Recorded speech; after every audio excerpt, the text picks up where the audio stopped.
Hey everybody, welcome back. This time I'm going to show you something cool you can do with some of the equipment that's in the Qumu encoder box. It's not using the actual Qumu encoder box, but what I'm using is the Roland VR3EX audio video mixer. I'm using this. You can use this setup as either the basic or the advanced videos that I did on how to use this. The only difference is I have plugged in a USB cable into the Roland VR3EX and then plugged it into my computer also. Cool thing about that is the computer natively recognizes it as an audio and video device, so I can actually use it with the Google Hangouts to get my audio and video in, so I can show whatever is on the output of the device. Now, to get started, you do have to set up your Google account to have to be Google Plus so that you can do the Hangouts on air. Once I'm here to my Google Plus page, I can go to Hangouts, and there's this button right down here that says Start a Hangout on Air. So I'm going to click on that, and it's going to let me set it up. So I'm going to give my Hangout on Air a name.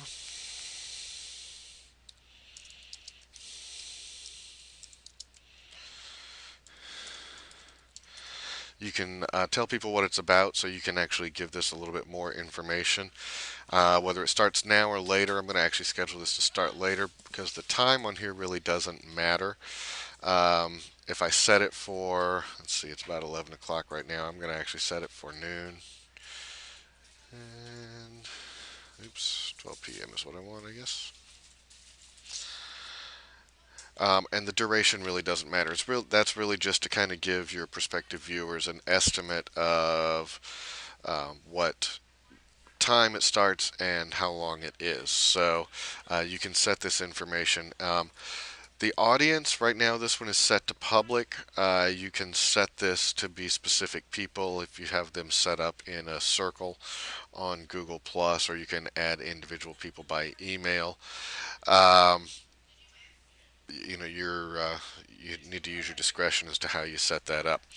So once I've done that, I'm going to leave this one public. I'm just going to click on the share button here, and it's going to set up my Google Hangout. So there it is, the Salem Kumu video.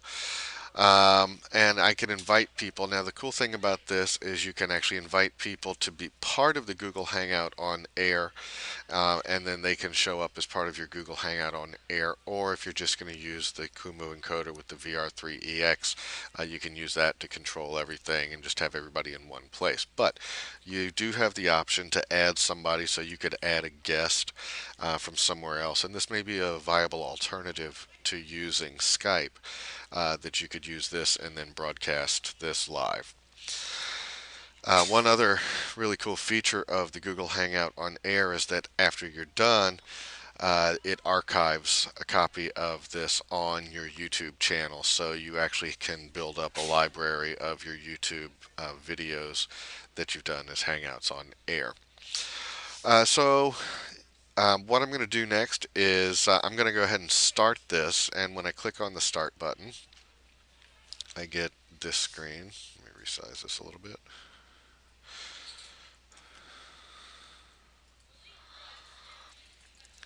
Alright, so it's asking me to invite guests, but I'm going to skip that right now. And when I skip that, here's my video running over here. It's going to take it just a few seconds to finish setting everything up and making sure everything's good to go. You can see this zoom scroll bar down here at the bottom. Uh, you'll notice up here I am currently off air. You do have some of the tools available in that you normally have in a Google Hangout. This is a little bit different because it's a Google Hangout on air, which means that I'm broadcasting and you don't have the 10-person limit that you would normally have in a Google Hangout. So before I start broadcasting this, before I click this Start Broadcast button, what I'm going to do here is click the Settings gear up here, and I'm going to make sure that my uh, video setting is set to my VR3EX, and then I'm going to make sure that my audio is also set to the VR3EX. You can set your local speakers however you feel you need to do that. And I'm just going to actually leave this set for voice. I'm not doing music or anything over this, um, so I'm just going to leave that set for voice. And I'm going to click the save button. When I'm ready to start the broadcast, I just click start broadcast. And I've got a short cable on here, so don't get can't get far away from my mixer. So I'm about to go live. There's an 8-hour maximum on here for this, so there we go. And now here's my broadcast going out live. So if I had viewers that are watching it, you can see how many viewers you have. Once you're done with the broadcast, you can just go ahead and click stop broadcast, and it's going to archive it to your YouTube channel. And then that's about it.